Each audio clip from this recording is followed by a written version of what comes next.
If you open App Store from your iOS device and search here Fortnite, then you can see there is no any application of Fortnite game over there. And so don't worry, I'm gonna tell you how you can get this Fortnite game on your iOS device. Just open your Safari browser and search here Xbox. I'm already sat there. Tap on cloud gaming, and after that, scrolling a little bit, you can see a Fortnite game is over there. Just tap on middle of the screen and tap on add to home screen.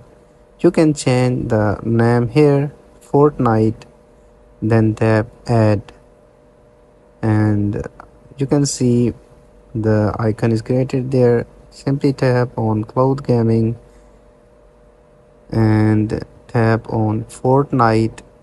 After a few seconds, you can able to play Fortnite game on your iOS device. Just simply sign in and get into it. If you like this video, don't forget to like and subscribe this channel. Thanks for watching.